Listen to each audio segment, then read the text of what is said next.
नमस्कार दोस्तों, स्वागत है आप सभी का फिर से मेरे इस YouTube चैनल पर दिनेश बंजारा पर।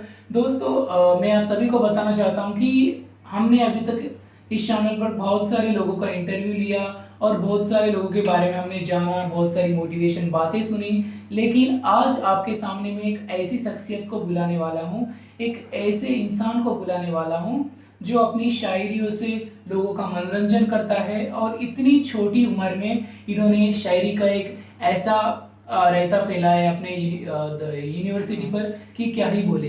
तो दोस्तों उस शख्सियत का नाम है तीरथ मीना, हम उसे प्यार से ऋषभ बुलाते हैं। तो आपकी जोरदार तालियों के बीच में हम स्वागत करते हैं तीरथ मीना जी का।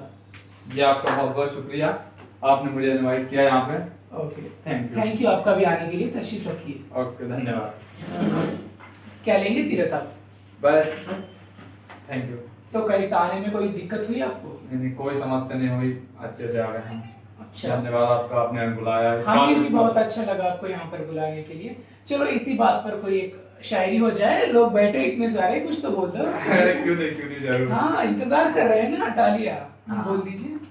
तो मैं चाहता हूँ कि शायरी की दुनिया में जब अपन आए हैं तो क्यों ना एक बड़े शायर से शुरुआत की जाए शायरी की। हाँ। और बड़े शायरों में जॉन एलिया साहब, बशीर बद्र साहब, राहत अंदौरी, अच्छा, मुनव्वर राना साहब। हाँ मुनव्वर राना साहब मुझे मालूम है, वो मेरे सबसे फेवरेट रहे। हाँ। उन्होंने माँ के नाम पे क्या शायरियाँ बोली है, गजब। अच्छा। तो मैं जॉन एलिया की एक शायरी बोलना चाहूंगा। उनकी एक शायरी है कि जब भी आओगी खोया हुआ ही पाओगी मुझे। वाह वाह वाह वाह वाह वाह। हाँ। जब भी आओगी खोया हुआ ही पाओगी मुझे, मेरी तन्हाई में ख्वाबों के सिवा कुछ भी नहीं। अच्छा। जब भी आओगी खोया हुआ ही पाओगी मुझे, मेरी तन्हाई में ख्वाबों के सिवा कुछ भी नहीं। और मेरा कमरा सजाने की तमन्ना है तुम्हें। हाँ? और मेरा कमरा सजाने की तमन्ना है तुम्हें, मेरे कमरे में किताबों के सिवा कुछ भी नहीं।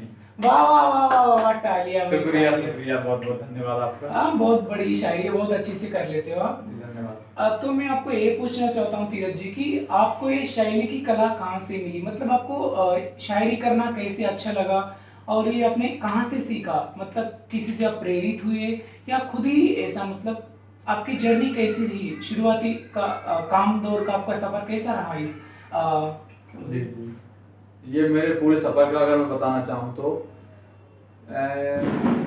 मुझे याद है 2020-2019 में मैंने पहली शायरी लिखी थी मेरी।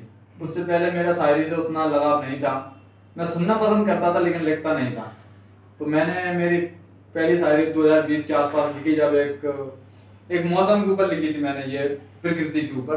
तो उसके बाद मेरा थोड़ा लगाव हुआ, लेकिन बीच में मुझे हिंदी साहित्य पढ़ने का मौका मिला, जो कि मैं एक शिक्षक की तैयारी कर रहा था।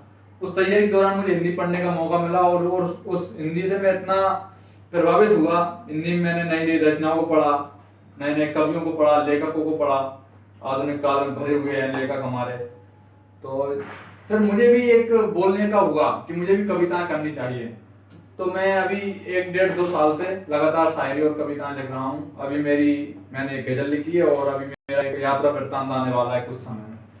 तो जर्नी काफी उतार चढ़ाव रहे, बहुत बार मैं असफल भी हुआ इसमें, क्योंकि कविता लिखना बड़ा, बोले तो बड़ी मानसिक रूप से उतार चढ़ाव होता है। हाँ, तो उसके परिप्रेक्ष्य में अगर मैं बोलूं तो शायरी कविताएं चाहकर अपन लिख नहीं पाते, आती हैं वो एक तरंग है जो आती है दिमाग में, उसका सहारा लेके अपन बोल सकते हैं। और कुछ परिस्थितियां भी होती हैं जो ये करवाने पे शायद उसमें सहयोग देती हैं, क्योंकि एक हर इंसान शायर नहीं बन सकता। क्वालिटी होती है ना उनमें, कुछ अलग। क्वालिटी के साथ साथ कुछ ऐसी चीजें हुई होनी चाहिए लाइफ में। जैसे हम नहीं बन पाए, हमें आती ही नहीं शायरी। आपको मेरा इंटरव्यू ले रहा तो आप पहले से बड़े हो, ऐसी कोई बात नहीं है, अपना अपना काम है, वो सब बड़ा है अपने आप में। तो ये मेरा रहा काफी लंबा सफर जी। तो मैं आपको ये पूछना, आपको मतलब जो कठिनाई आई थी, तो इस पर आपके घर वालों का क्या प्रभाव पड़ा? आप पर किस तरह का प्रभाव पड़ा? मतलब घर वाले बोलते थे कि क्यों शायरी कर रहा है, इसमें आपको कोई बड़ा फ्यूचर नहीं है। तो आपको कैसे आपने उनको हैंडल किया और कैसे समझाया फैमिली को कि इनमें भी आपका फ्यूचर बन सकता है? ये आपका बहुत शानदार सवाल है। ये सवाल हर एक जो कोई कुछ यूनिक करता है, कुछ नया करता है, जो घर परिवार में किसी ने ना किया हो, तो लोग रुकावटें डालते हैं। आजू बाजू वाले होते हैं, मोहल्ले वाले। आस पड़ोसी, घर वाले, रिश्तेदार, हर कोई बोलता है कि ये क्या कर रहा है। हाँ, नया नया करे तो बोलते हैं लोग। हाँ, मुझे भी काफी समस्याएं आई, लेकिन जब मैं घर पे शायरी बोलता था, कभी कविता गुनगुनाता था, पढ़ता था, गाता था, तो मेरे घर वाले, मम्मी मुझसे चिल्लाती थी, बोलती थी कि क्या चिल्ला रहा है, मतलब ये क्या गा रहा है, गीत गा रहा है औरतों जैसे, औरतें जो गीत गाती गाँव हाँ, में। बोलते हैं। हाँ, तो मैं इग्नोर कर देता था, क्योंकि घर वाले ही बोल रहे हैं। तो लेकिन मैं अंदर ही अंदर में लिखता रहा और खुद गुनगुनाता था, मोबाइल में कभी रिकॉर्ड कर लेता था। तो ऐसा मैं करता रहा, लेकिन फिर मेरी शायरियाँ कुछ लोगों ने तारीफ की, थोड़ा लोगों को पता चला, तो फिर ठीक है, फिर घर वाले ज्यादा कुछ बोलते नहीं है, क्योंकि मैं साथ में कुछ और भी कर रहा हूँ, जो पढ़ाई है मेरी कुछ, तो फिर ऐसा हो गया। अच्छा, बढ़िया रहा आपका। मतलब कठिनाई आती है, हमें उनका सामना करना पड़ता है। किसी भी बहुत बड़े महान व्यक्ति में घर वाले ही बोलते हैं, मोहल्ले वाले भी बोलते हैं, लेकिन हमें उनका सामना करना पड़ता है जरूर। तो बहुत कठिनाइयां देखी हमने आपकी, होता रहता है। तो छोड़िए लोगों को, आप आगे बढ़िए। तो मैं ये पूछना चाहता कि आपको सबसे पहले मतलब कौन से शायर, आपका पसंदीदा शायर कौन सा है? किसकी शायरी आपको ज्यादा दिल पर छूने वाली लगती है? दिल पर छूने वाली शायरी सबसे ज्यादा जो मुझे लगे, उर्दू के बहुत महान शायर थे जो मेरे बहुत चाहते रहे हैं, मैं उन्हें बहुत देखता था, सुनता था, काश मैं उनसे मिल पाता, ये मेरी दिल की इच्छा थी। कौन है वो? राहत इंदौरी साहब, हमारे राहत इंदौरी साहब। आई और थिंक उनका अभी निधन हुआ शायद। हाँ, अभी शायद कोरोना के अच्छा, बीच में। ओके। बहुत शानदार शायरी करते थे। उर्दू की जो शायरी थी, उनमें बोलने की एक वो थी, एक कला थी, मतलब ऐसा लगता था कि बोल रहे हैं, बहुत दहाड़ते थे, एकदम शायरी बोलते थे तब। तो बोल रहे हैं मुनव्वर राना साहब, उन्होंने भी काफी, अरे वो तो अच्छे हैं। और अभी एक और मेरे पसंदीदा अभी नए जने में देखने लगा हूँ, अजल इकबाल साहब, वो भी अच्छी शायरी बोलते हैं। वो तो बोलते ही रहेंगे, वो ज्यादा एक्सपीरियंस वाले हैं ना। जी। तो आपको किस तरह की शायरी बोलना पसंद है? मतलब किसी के जीवन शैली के बारे में किस तरह की शायरी आप बोलना पसंद करते हो और दिमाग से जोड़ना पसंद करते हो शायरियों को? मैं शायरी वैसे तो मैं सुनना सब तरीके की पसंद करता हूँ, हर एक टॉपिक पे, लेकिन मुझे बोलने में और लिखने में 2-3 तरीके की हैं जो मैं पसंद करता हूँ।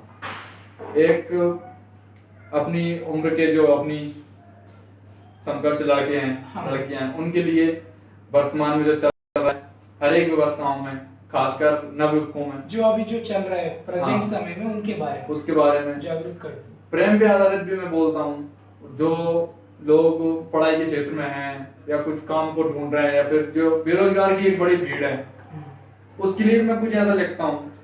एक प्रेम के ऊपर मैं एक खुले शब्दों में व्यक्त कर देता हूँ कुछ चीजों को, और जिसको लोग दुख दर्द बोलते हैं उसके ऊपर मैं लिखना पसंद ज्यादा करता हूँ। होता है। हाँ, तो इसके ऊपर मैं लिखता हूँ। उसके लिए मैंने अभी कुछ दिन पहले शायरी भी लिखी थी जो मेरी खुद की है कि